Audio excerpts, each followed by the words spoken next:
Yes, Minister of Work evuddeyo n'erangirira nga weetadde ddire ku kkubo ne ku bridge eya Kaluma. Ndowooza okusinziira ku information eva mu Minister of Work yinza obba ng'eremeddwa omulimu, kubanga nze okujjukizaamu gye buvuddeko kuva mwaka guli bakoze ekisoboka ne ssente obutitimbe n'obutitimbe obw'obubi bw'omusolo omusimbi gwe batadde ku kkubo eryo mpitirivu, naye okubanga ekire ky'enkuba kisobola okutonnya omulundi gumu ne kibakankanya ne kibatiisa ne batuuka n'okukola road block okusobola okudivaatinga emmotoka naddala heavy trucks obutayita ku kkubo eryo. Era bamaze okulangirira ng'ekkubo lino we liriko delay era ne traffic mungi, wabula bagenda maaso n'okumaintaininga embeera.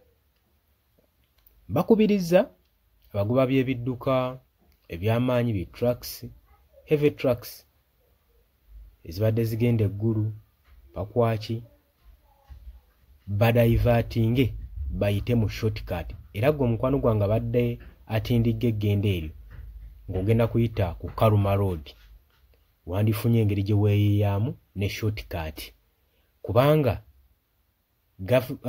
Minister of Work egamba nti bali mu kukola kisoboka babeere ng'embeera bagizza mu nteeko oluvannyuma lw'essematika w'enkuba ow'amaanyi okukosa oluguudo olwo. Yalukosezza nnyo, naye oluguudo luno nga bwe nkugambye baakaluteekamu ssente empitirivu jjojjojjojjo ly'abanamu, era badde lumaze ebbanga nga lusibiddwa ebbanga eriwerako. Tugambe nti ki? Nti kati gavumenti ekyasobola kukola nguudo sobola na kumalako mwaka gumu okusinziira ku ssente empitirivu ze baateeka ku lutindo luno nga lukolebwa. Kusiigidde ebifaananyi okulaga embeera eri ku Kaluma Bridge, so n'embeera eyaliwo ng'ekolebwa ng'oluguudo luno lukolebwa ne ssente ze baatulimba ze baateekawo, naye nga w'obalaabalamu ng'olaba ssente tezisobola kubanga ziwera omuwendo gwe baasigira bannayuganda. Naye nga bwe twamanyira eggwanga lyaffe enguzi baginywera ku caayi, kati era twakkiriza, naye ekisinga okuluma nti terusobodde na kuwangaala, oluguudo teruwangadde wadde mwaka gumu, saa zino luli mu bweraliikirivu. Embeera etiisa ku kkubo lino kubanga teriri mu mbeera nnungi. Njagala nkuzeeyo emabega katono kubanga akulira Minister of Work ye General Katumba Wamala. Gye buvuddeko waaliwo embiranyi wakati wa General Katumba Wamala ne General Muhoozi Kainerugaba. General Muhoozi Kainerugaba ng'agamba nti nno Uganda yali akomentinga ku nguudo eziyingira ku kisaawe ky'Entebbe ku Entebbe Airport, ng'enguudo ezo ziri mu mbeera mbi era nga zisiiga ekifaananyi kibi eri eggwanga lyattu Uganda, kubanga ekkubo eriyingiza n'erifulumya oba amakubo agayingiza ne gafulumya nga gagenda ku airport, abantu abali international kwe bayitira liyinza litya okubanga liri mu mbeera eyo.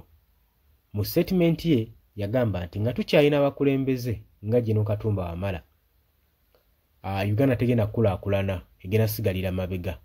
Tetugenda sobola kubeera na nguudo kwe gazisiigira kifaananyi Uganda kirungi ku maintaininga Uganda ogizza ku mutindo ye nga kyagamba. N'oluvannyuma waaliwo okusikanga n'omuguwa era General Muhoozi Kainerugaba tulaba nga yeetonda, ne yeetondera ddala nnyo nnyo nnyo nnyo nnyo, naye nga mu statement ze abamu bagamba yali mutuufu, abalala nga bagamba yali mukyamu, olw'ensonga nti nno Minister of Work si yeevunaanyizibwa ku ky'okumaintaininga enguudo mu ggwanga, ate si be bamu ku bakola budget ezirina okugenda mu nguudo ezikolebwa mu ggwanga lyattu Uganda. Naye nga mulimu gwa Minister of Work okudizayininga ekkubo engeri gye liyinza okufaananamu n'okutransportingamu. Kati ekkubo singa nga liba mu mbeera mbi teri mulala wa kunenya. Tetugenda kunenya bayinula, tetugenda kunenya baani abakwasaganya ebyenguudo abakola abamaintaining obumaintainings, nabula bano abateekerateekera abadesigninga enguudo traffic. Omulimu gwa Ministry of Work kudesigninga kkubo ng'eki gye ligenda okukolebwamu. Nakubutya traffic gyayinza okwewalibwamu nga badesigninga enguudo ez'enjawulo oba ntindo oba flyover. Ogwo mulimu guli nnyo ku side ya Ministry of Work. Naye tulaba nga Uganda bifo bingi nnyo ebikwatiddwa traffic jam nga byetaagisaako flyover, nga n'abakulembeze bennyini bajja barwashi nga tebalina wakuyita ne bakwasa jam mu kibuga nga zeetaagisibwako flyover, naye nga minisita eno tekoze nayo kimala. Tujja giwa credit, kituufu tekoze kimala. N'olabira ddala nga minisitule zonna obukulembeze bwetaaga okukyukira ddala gwe mukwano gwange ali eyampuliriza. Kakati oluguudo luno babakubiriza okugenda empola ennyo, mukendeeze ku speed. Njogera ku luguudo olugenda e Kaluma, mukendeeze speed, mwabe ebidduka ebiri heavy trucks, trailer, buses. Babagambye mufune diversion, mufune mukyamira, mudivertinge muyite ewalala kubanga eno temugenda kusobolayo. Bino ebigambo tebiva ku mukutu guno ogwa UG Update TV, wabula bivudde mu Ministry of Works okusinziira ku posti gye batadde ku mukutu ogwa social media nga bagenda mu maaso n'okulabula abagoba b'ebidduka ba driver bonna okumaintaininga kitwandiise traffic ku kkubo eryo. Oli ku UG Update TV kwadde osinza obanga otuwuliriza gwatanatwenga okkira wansi waliwo ekigambo subscribe kikoneko obeere ng'otweyungako. Abali mu diaspora mbatumiddeko nnyo, abali e Bungereza, Qatar, Oman, Dubai, Saudi Arabia, mwabajja mu comment section emuteekayo endowooza zammwe, nammwe mbatumiddeko nnyo. Nammwe abali mu Uganda olya weekend bagenze ku church mukola kyamaanyi nnyo okwekumira ku mutindo.